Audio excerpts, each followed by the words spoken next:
이것은 스승의 목소리이다. 외침과 어루만짐이다.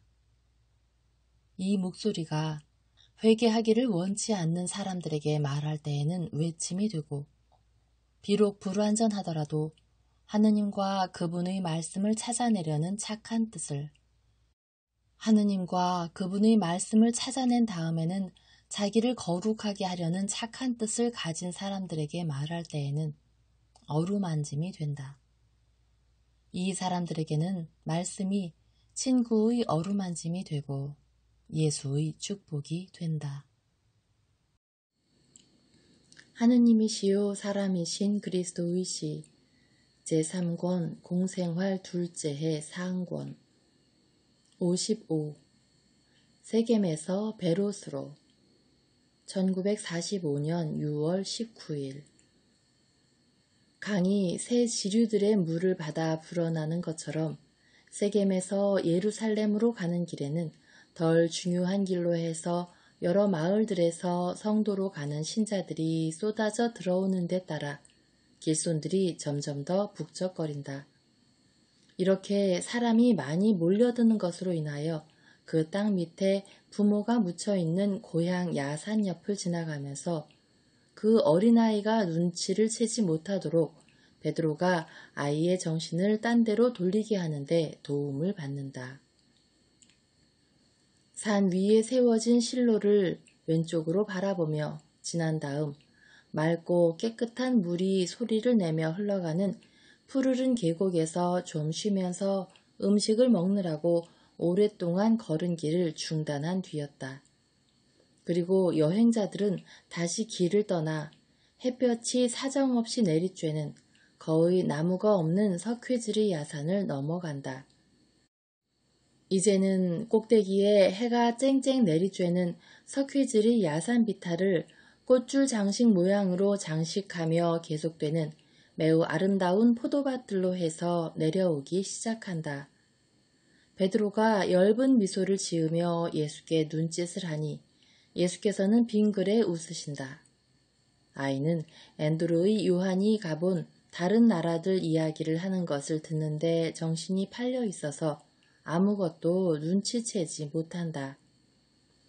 그 다른 나라들에서는 매우 단 포도가 나는데 그래도 그 포도들은 포도주를 만드는 데 쓰이기보다는 꿀을 바른 비스켓보다도 더 맛있는 과자를 만드는 데 쓰인다고 한다. 이제는 또 훨씬 더 가파른 새 오름바지이다. 사도들의 무리는 먼지가 많이 나고 혼잡한 큰 길을 버리고 숲을 사이로 가는 이 지름길을 택하였다. 꼭대기에 이르니 저 멀리에 아마 회치를 한 집들인 하얀 덩어리를 뒤덮고 있는 빛의 바다가 벌써 분명히 보인다. 야베야 하고 예수께서 부르신다. 이리 오너라. 금처럼 반짝이는 저 점이 보이지? 저기가 주님의 집이다. 거기서 네가 율법을 지키겠다는 맹세를 할 거다. 그런데 율법을 잘 아니? 엄마가 율법 얘기를 했고 아버지가 십계명을 가르쳐 줬어요. 저는 글을 읽을 줄 알아요. 그리고 아버지와 엄마가 죽기 전에 제게 말해준 것을 안다고 생각해요. 예수께서 부르시는 소리에 웃으면서 뛰어왔던 아이는 이제는 고개를 숙이고 떨리는 손으로 예수의 손에 잡힌 채 울고 있다. 울지 말고 내 말을 들어라. 여기가 어딘지 아니? 성 야곱이 천사의 꿈을 꾼 베델이다. 그걸 알아? 그걸 기억하니? 예, 주님. 야곱은 땅에서 하늘에까지 올라가는 사다리를 보았는데 천사들이 그리로 올라가고 내려오고 했습니다. 우리는 늘 착하게 살았으면 죽을 때에 같은 걸 보게 되고 그 사다리로 해서 하느님의 집에 간다고 엄마가 말했어요. 엄마는 아주 많은 말을 해줬어요. 그렇지만 이젠 말을 못 해주게 됐어요.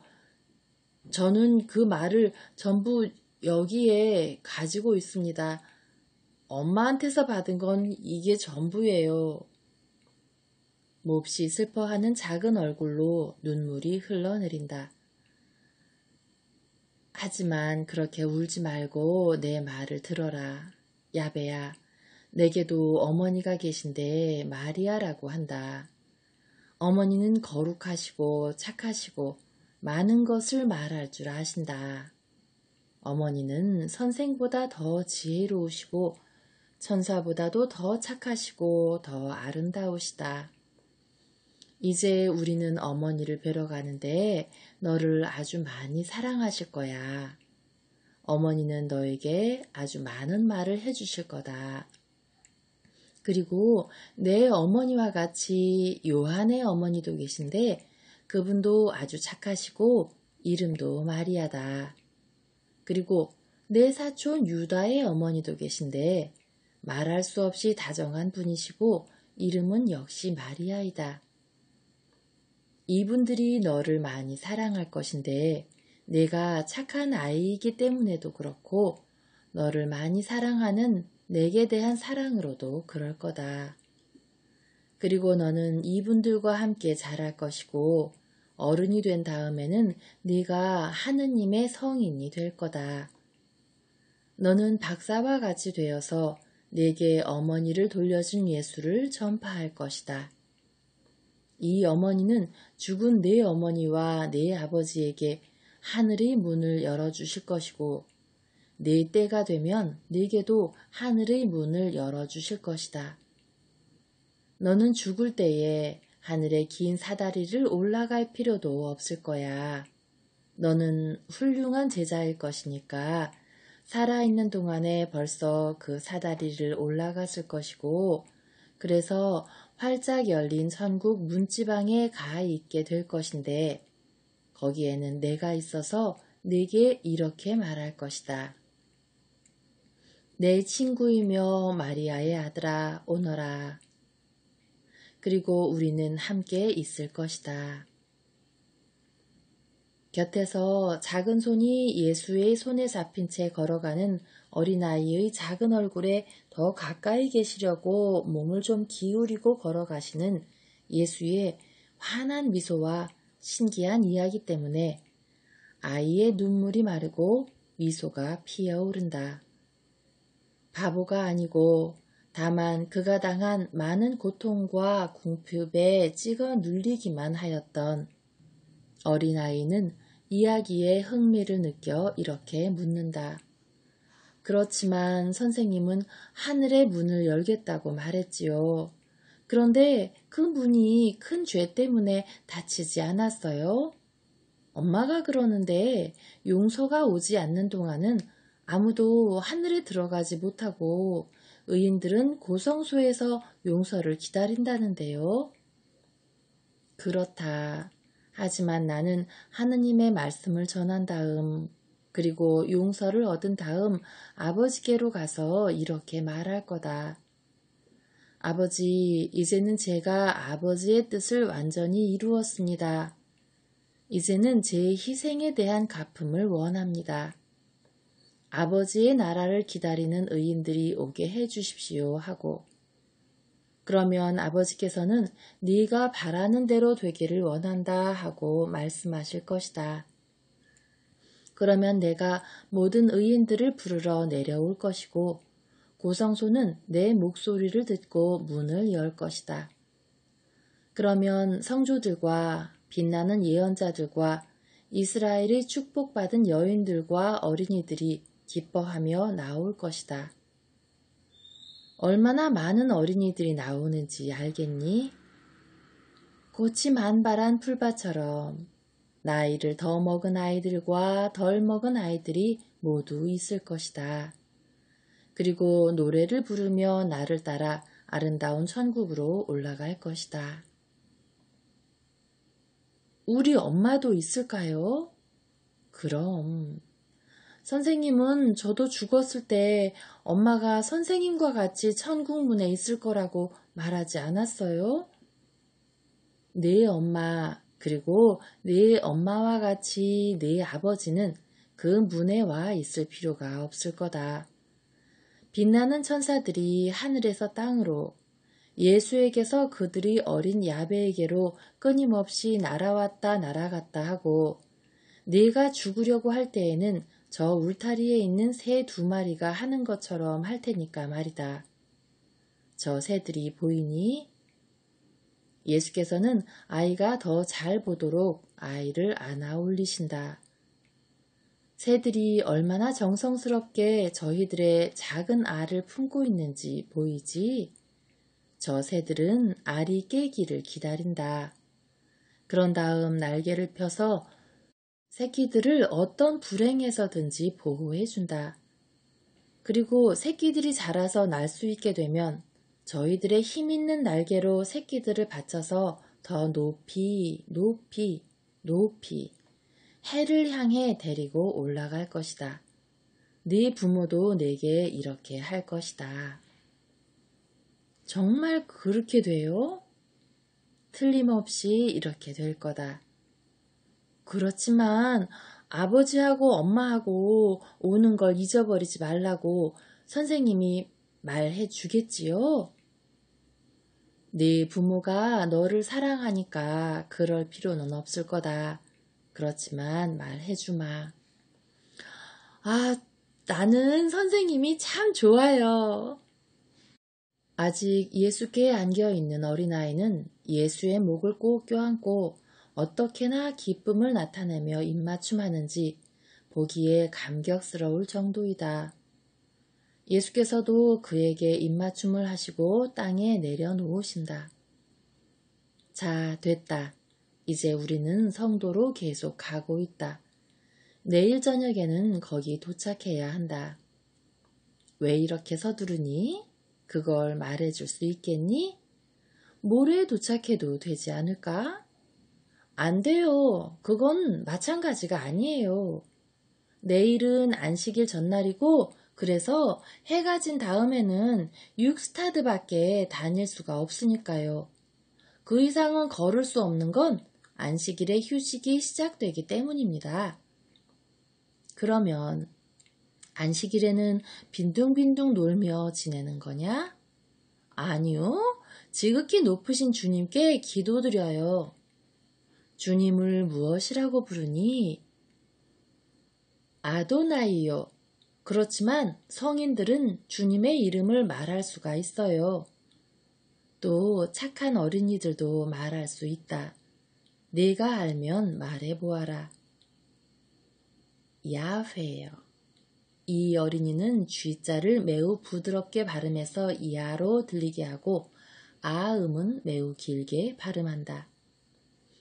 그런데 안식일에는 왜 지극히 높으신 하느님께 기도를 드리니?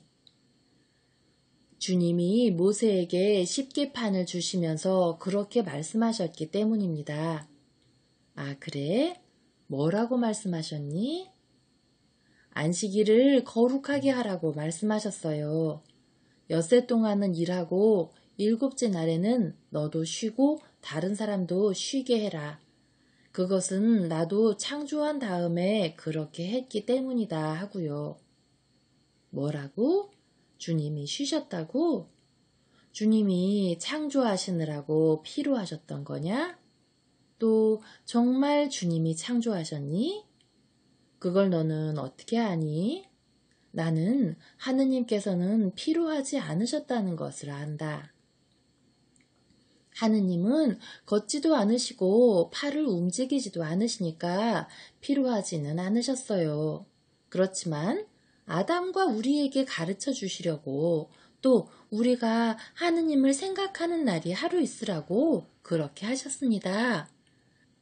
그리고 모든 것을 창조하신 것은 분명히 하느님이십니다. 주님의 책에서 그렇게 말합니다. 그런데 책을 하느님이 쓰셨니? 아니요. 그렇지만 그건 진리예요. 그리고 사탄에게 가지 않으려면 그걸 믿어야 해요. 하느님께서는 걷지도 않으시고 팔을 움직이지도 않는다고 너는 말했지. 그럼 어떻게 창조하셨니? 하느님은 어떻게 생기셨니? 조각상이냐? 하느님은 우상이 아니시고 하느님이세요. 그리고 하느님은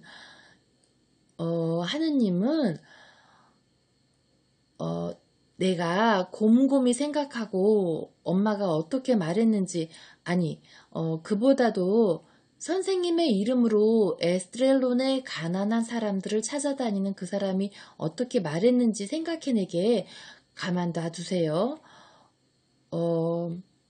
엄마는 저한테 하느님을 알아듣게 하려고 이렇게 말하곤 했어요.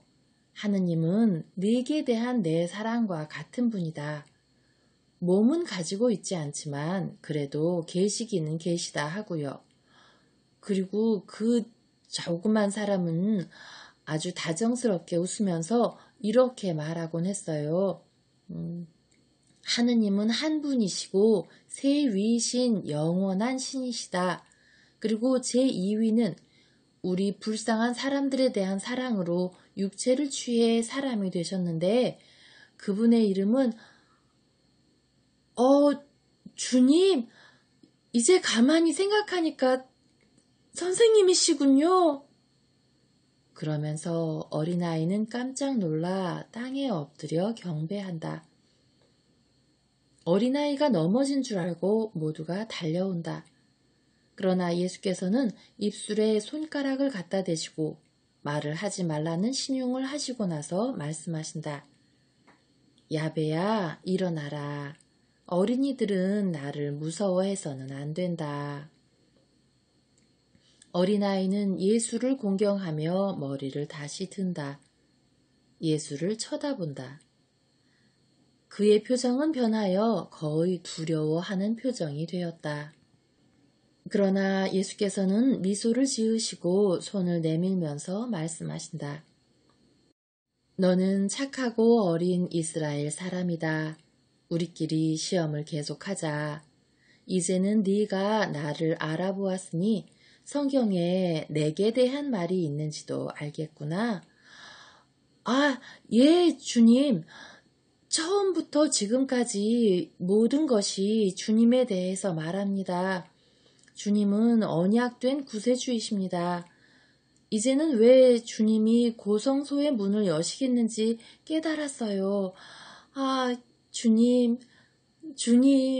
그런데 저를 이렇게 많이 사랑하세요? 그렇다, 야베야. 아니에요. 이제는 야베가 아닙니다. 주님이 저를 사랑하셨고 저를 구해주셨다는 뜻을 가진 이름을 지어주세요. 이름은 내 어머니와 같이 고르겠다. 좋으냐? 그렇지만 꼭 그 뜻을 가져야 해요. 그리고 제가 율법의 아들이 되는 날 그 이름을 받겠어요. 그 이름을 그날부터 받아라. 베델을 지났고 이제는 음식을 먹기 위하여 시원하고 물이 많은 작은 계곡에서 잠시 쉰다. 야베는 사실을 알게 된 것으로 인하여 반쯤 얼이 빠진 채 예수께서 주시는 음식을 말없이 한 입 한 입 공손히 받아 먹는다. 그러나 조금씩 대담해져서 요한과 같이 기분 좋은 휴식을 취한 다음 다른 사람들이 파란 풀 위에 누워 쉬는 동안 환히 웃으면서 요한과 함께 예수께로 돌아온다. 그래서 셋이 이야기를 나눈다. 너는 성경에서 누가 내게 대해서 말했는지도 아직 말하지 않았다. 주님, 예언자들입니다. 그리고 그 전에도 성경에서는 아담이 쫓겨난 다음에 주님에 대한 말을 했고 다음에는 야곱과 아브라함과 모세에게도 말했어요. 아버지는 요한에게 이 요한 말고 요르단강의 요한이요. 그 요한에게 갔었는데 그 훌륭한 예언자가 주님을 어린 양이라고 불렀다고 말했어요. 그래서 이제는 모세의 어린 양을 알겠어요. 과월절은 바로 주님이에요. 요한이 어린아이를 놀린다. 그렇지만 그럼 선생님에 대해서 제일 잘 예언한 예언자는 누구니? 이사야와 다니엘이요. 그렇지만 지금은 주님을 내 아버지처럼 사랑하니까 다니엘이 더 마음에 들어요. 이렇게 말해도 돼요? 제가 아버지를 사랑한 것처럼 주님을 사랑한다고요. 그래요? 그럼 이제는 다니엘이 더 좋아요. 왜? 그리스도에 대해서 아주 많이 말한 사람은 이사야인데? 그래요. 그렇지만 이사야는 그리스도의 고통을 얘기해요. 이와 반대로 다니엘은 아름다운 천사 얘기와 주님이 오시는 얘기를 해요. 사실은 다니엘도 그리스도가 제물로 바쳐질 거라고 말했어요. 그렇지만 저는 어린 양이 단번에 제물로 바쳐질 거라고 생각해요. 이사야와 다윗이 말하는 것처럼 말고요. 이사야와 다윗의 말을 읽는 걸 들을 땐 제가 늘 울었어요. 그래서 엄마는 그 얘기를 안 해주게 됐어요. 예수의 손을 쓰다듬고 있는 지금도 거의 눈물이 글썽거린다. 지금은 그 생각을 하지 말고 내 말을 들어라. 십계명을 아니? 예, 주님, 안다고 생각해요. 숲을 속에서 살 때 저는 그것을 잊어버리지 않으려고 또 엄마와 아버지의 말을 들으려고 그걸 되풀이하곤 했어요. 그렇지만 이제는 주님을 차지했으니까 다시는 울지 않겠어요. 하지만 그의 눈동자는 눈물로 빛난다. 요한은 미소를 지으며 그의 예수를 껴안으면서 말한다. 바로 제가 한 말을 하는군요. 어린이 마음을 가진 사람은 모두 같은 말을 합니다. 그렇다. 그것은 그들의 말이 오직 하나의 지혜에서 오기 때문이다. 이제는 베롯에 일찍 도착할 수 있게 떠나야겠다. 군중이 더 많아지고 비가 올 것 같구나. 숙소 쟁탈전이 벌어질 터인데 나는 너희가 병드는 것을 원치 않는다. 요한은 동료들을 부른다. 그리고 평야를 지나 베롯까지 다시 걷기 시작한다. 평야는 썩 잘 가꾸어지지도 않았지만 실로를 지나온 다음 넘어온 야산과 같이 아주 메마르지도 않다.